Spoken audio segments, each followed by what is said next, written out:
And we're starting right away with the most terrifying news. 2 people have been killed, 15 wounded. Among them is a 12-year-old boy. These are the consequences of a combined air attack by the Russians, which lasted for more than 10 hours in total.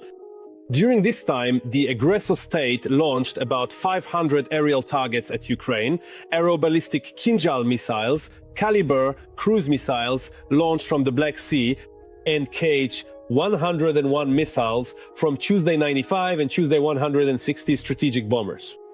1 person was killed and 8 were injured. These are the consequences of the shelling of Kyiv. Once again, the Lukianivska metro station was damaged.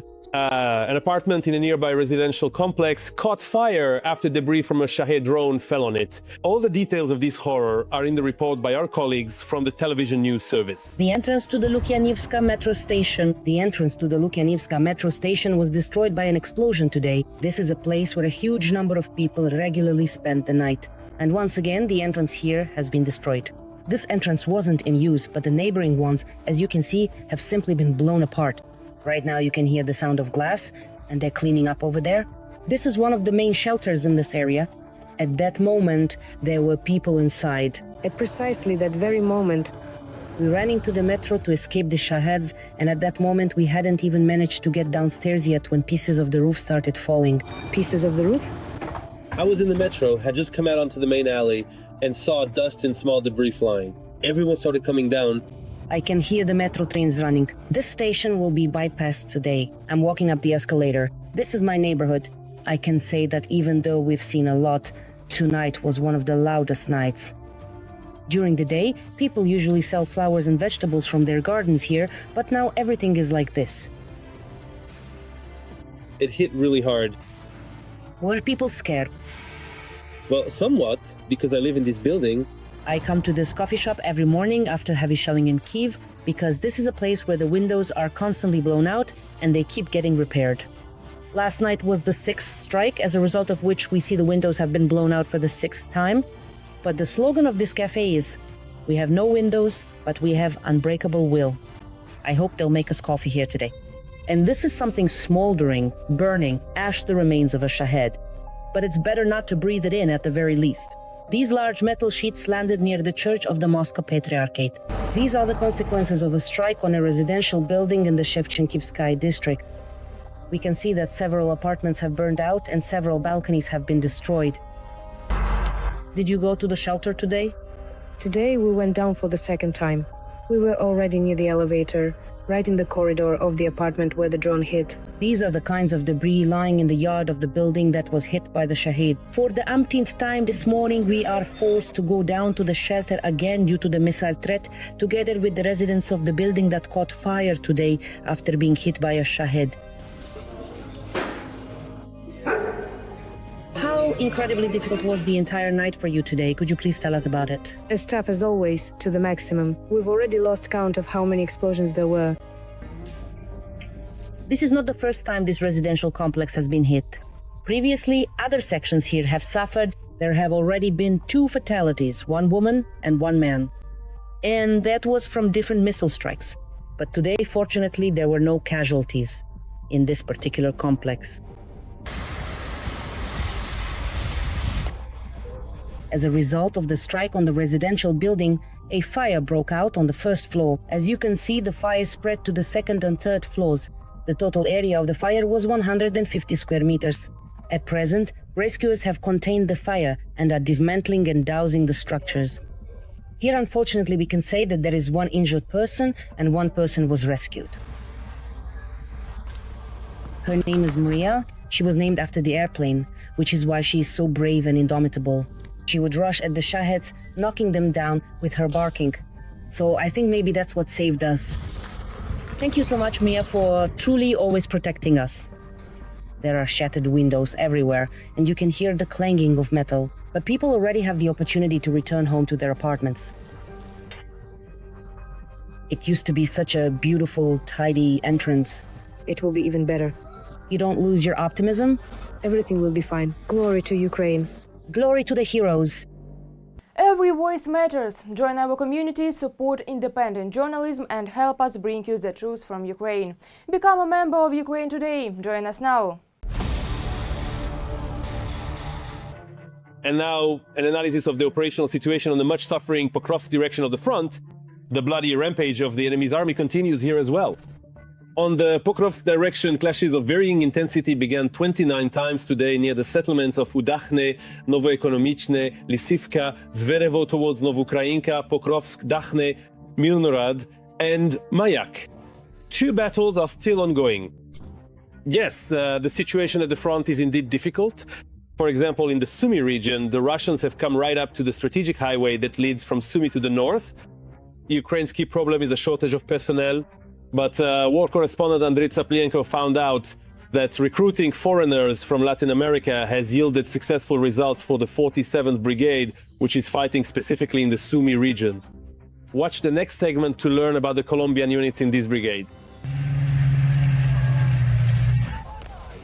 The Rukach unit in the 47th Brigade is called the Colombian unit. The vast majority of its soldiers hold Colombian passports. While the new recruits from South America are training at the range, their more experienced compatriots are driving the occupiers out of Ukrainian land in the Sumy region. Right now, the guys from the Colombian unit are practicing what they usually do on the front line storming Russian positions. The positions are imaginary, but the bullets and grenades are real. Grenades. Boom! On the real front line in the Sumy region, the Latin Americans in Ukrainian uniforms cleared several enemy positions and captured quite a few trophies. Russian. No, I can't always expect that everything will go well, but I always hope in God so that he can get me out of every mission alive. Formally, the movement is considered a company, but in reality there are already enough assault troops to allow for internal rotation if necessary.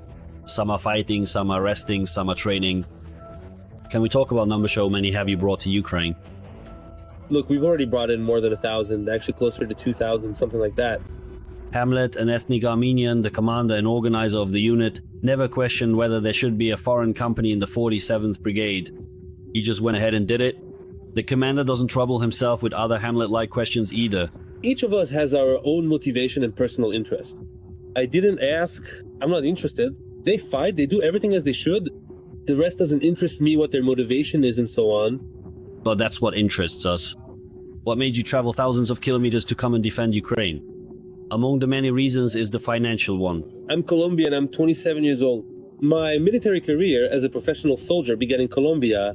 I do this work to help the Ukrainian people as well as to help my family and provide myself with an income. Well, money is a very important factor because we need money to meet our needs. On the other hand, this kind of work is a calling. I enjoy doing it. But the reason for choosing this is not just about money. For us, the enemy is Russia. Is Russia an enemy for you personally, or is it just a situational enemy? I consider them enemies. I don't understand why this aggression is happening when civilians are dying. I grew up surrounded by violence, and I've also experienced bad things in my own country, things that we Colombians are not proud of. We have already lived through war, and for us, it's quite normal to take up arms. This is very common in Colombia. La violencia violence, that's what this guy calls their civil war, in which the government fought against communist groups. Most Colombian soldiers who joined the 47th Brigade believe that the partisans were supported by Russia. This has always been known. Always it supported illegal left-wing armed groups. That's how it's always been. This guy from Peru goes by the call sign Stubborn. 15 years of service in a Peruvian special unit can't even be compared to what he saw in 8 months in Ukraine. Since this is a battlefield, you can't expect everything to always go according to plan. I always tell the truth. We know this is war and that things don't always look rosy. That's why we have to be honest both about the benefits for the servicemen and the tasks we're carrying out here. The truth is, here in Ukraine, there is no safe place anywhere. A Shahed drone is flying over us. Everyone get down. An explosion goes off somewhere nearby. Colombians have never seen a war like this at home. The Colombian unit, well, let's call it Colombian for convenience because there are guys from other countries serving here too. This isn't just assault infantry, it's mechanized infantry. The fire support units have these formidable Bradley infantry fighting vehicles, as well as M113 armored personnel carriers.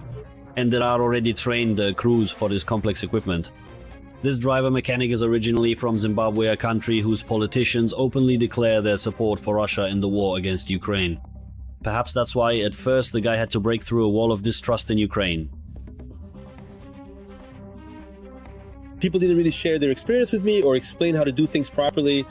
So at first it was hard to learn. But in this unit, the attitude is impartial and the commander here is a great man. He doesn't look down on people and gives them a chance to prove themselves. Thank you, Commander with a capital C.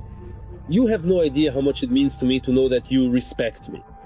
May my God always bless you. May you have a wonderful night. Rest until tomorrow, Commander. Well, that's just poetry. So I have the whole phone.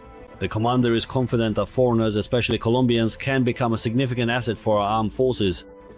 We have here Look, based on the applications we've received over the past month, we could easily recruit at least 1,000 volunteers who want to come at the very least. As soon as we buy the tickets, they'll all come. In Colombia, attitudes toward volunteers are mixed. There is no specific law in the country that prohibits Colombians from serving in the military in Ukraine. However, left-wing politicians are slowing down this kind of recruitment, citing an international convention. At the same time, Colombian military leaders acknowledge the direct benefit for Colombia because it's new recruits who go to Ukraine and a modern, well-trained army that returns home. Colombia receives a fully trained army and soldiers who understand what war is and all the modern aspects that come with it. He has seen everything, he understands everything, he knows it all. The army itself becomes stronger as a result. Serving in the Ukrainian armed forces gives Colombians the opportunity to rapidly climb the ranks of their military careers back home. But first, they need to come out victorious in the war in Ukraine, or at least drive the Russians out of the Sumy region.